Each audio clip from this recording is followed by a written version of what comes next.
Assalamualaikum warahmatullahi wabarakatuh. Pada video kali ini, kita akan membahas mengenai kehidupan politik pada masa demokrasi terpimpin. Materi ini juga cocok dengan pembelajaran sejarah Indonesia tingkat SMA kelas 12, yaitu sesuai dengan KD 3.2, menganalisis kehidupan bangsa Indonesia pada masa demokrasi liberal dan terpimpin.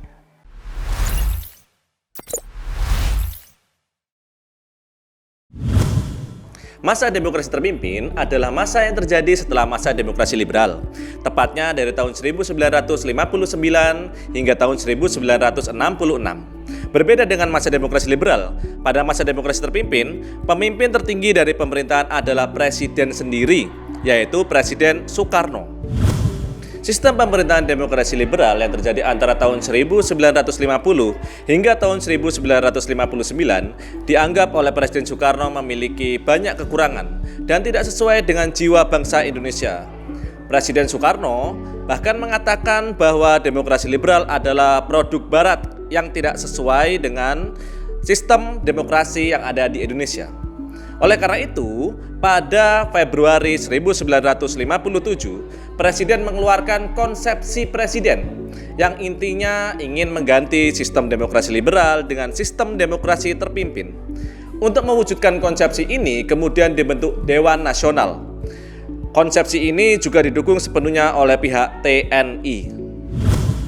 Puncaknya adalah pada tahun 1959, di mana Dewan Konstituante yang terpilih pada pemilu 1955 dianggap gagal membuat undang-undang dasar yang baru untuk menggantikan UUDS sementara tahun 50. Jadi, Presiden Soekarno memutuskan untuk mengakhiri masa demokrasi liberal ini karena dua hal penting, yaitu kegagalan Dewan Konstituante membuat UUD dan kondisi demokrasi liberal sendiri yang tidak bisa membawa kestabilan politik.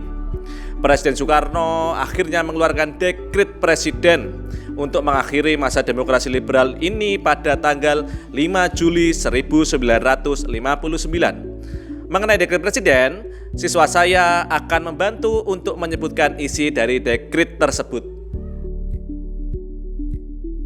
Terima kasih Pak, saya Jennifer akan menyebutkan isi dari Dekret Presiden 5 Juli 1959, yaitu yang pertama, dibubarkannya Dewan Konstituante, yang kedua, diberlakukannya kembali Undang-Undang Dasar 1945, dan yang ketiga, dibentuknya MPRS dan DPAS. Pada masa demokrasi terpimpin ini, Presiden Soekarno sebagai pemimpin tertinggi bangsa Indonesia mengeluarkan beberapa konsep dan kebijakan politik. Konsep dan kebijakan politik itu diantaranya adalah Manipol Usdek, Resopim, Nasakom, politik mercusuar, dan konsep Nevo Old Devo. Untuk menjelaskan masing-masing dari konsep dan kebijakan ini, saya akan dibantu oleh siswa-siswa saya. Terima kasih Pak, kami dari kelas 12 MIPA 2 SMA Negeri 1 Giri, Banyuwangi akan menjelaskan mengenai konsep dan kebijakan politik masa demokrasi terpimpin. Manipol Usdek adalah konsep dari Presiden Soekarno yang pertama kali muncul pada pidato 17 Agustus 1959 dengan judul Penemuan Kembali Revolusi Kita. Berikutnya, Manipol Usdek menjadi haluan negara dan ideologi resmi. Di samping ini adalah kepanjangan dari konsep Manipol Usdek.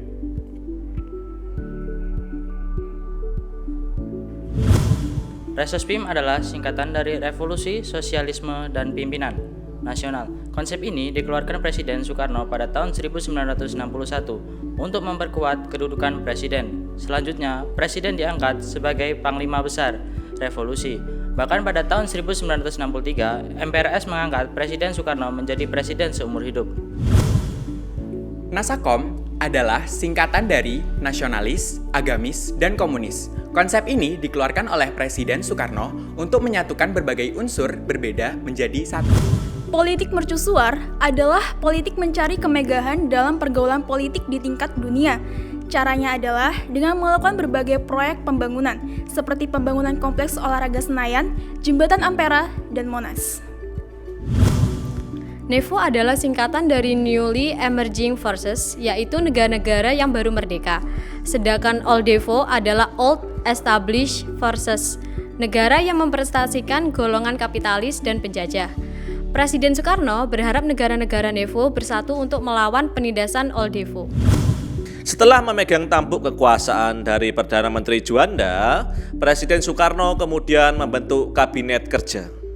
Pada tahun 1959, Presiden Soekarno membentuk MPRS yang diangkat sendiri oleh Presiden. Pada tahun 1960, DPR hasil pemilu 1955 dibubarkan dan digantikan dengan DPR gotong royong bentukan Presiden. DPR di sini bukan berfungsi sebagai badan legislatif saja, namun lebih ke pembantu presiden. Partai politik juga dibatasi. Bagi yang tidak seirama dengan kebijakan presiden, maka dapat dibubarkan. Tercatat hanya ada 9 partai politik saja yang dapat bertahan pada 1961. Salah satunya adalah PKI, partai yang memiliki hubungan cukup mesra dengan Presiden Soekarno. Dengan sistem pemerintahan demokrasi terpimpin ala Presiden Soekarno, maka kita dapat mengidentifikasi beberapa penyelewengan, yaitu yang pertama, membubarkan DPR hasil pemilu karena menolak APBN. Padahal seharusnya berdasarkan Undang-Undang Dasar 45, Presiden tidak membubarkan namun menggunakan APBN tahun sebelumnya. Yang kedua, membentuk sendiri DPR dan MPRS. Padahal seharusnya pemilihan anggota DPR melalui mekanisme pemilu. Yang ketiga, lebih condong ke blok timur, padahal Indonesia menganut politik luar negeri bebas aktif. Yang keempat, melakukan proyek mercusuar, padahal di Indonesia sedang mengalami krisis ekonomi pada masa itu. Di balik segala macam kontroversi politiknya, masa demokrasi terpimpin memiliki beberapa fakta unik. Yang pertama adalah berhasil menyelenggarakan Asian Games keempat pada tahun 1962. Untuk menyiarkan Asian Games itu, Indonesia bahkan berhasil mendirikan stasiun TV pertama, yaitu TVRI. Pada tahun 1963, Indonesia juga berhasil menyelenggarakan Ganevo, suatu pesta olahraga negara-negara berkembang sebagai saingan dari Olimpiade. Pada masa demokrasi terpimpin, Presiden Soekarno juga mengeluarkan konsep Trikora dan Dwikora. Trikora adalah upaya Bung Karno untuk mengembalikan Irian ke pangkuan Indonesia. Sedangkan Dwikora adalah upaya Bung Karno untuk mencegah neokolonialisme Inggris di Malaysia. Terima kasih telah mengikuti penjelasan mengenai materi demokrasi terpimpin. Penjelasan materi ini bukan untuk memuja-muja masa itu, bukan juga untuk mencari keburukan. Penjelasan materi ini lebih ke upaya kita untuk belajar dan mengambil hikmah dari sebuah periode sejarah agar kedepannya kita dapat melangkah lebih baik lagi. Sekian, wassalamualaikum warahmatullahi wabarakatuh.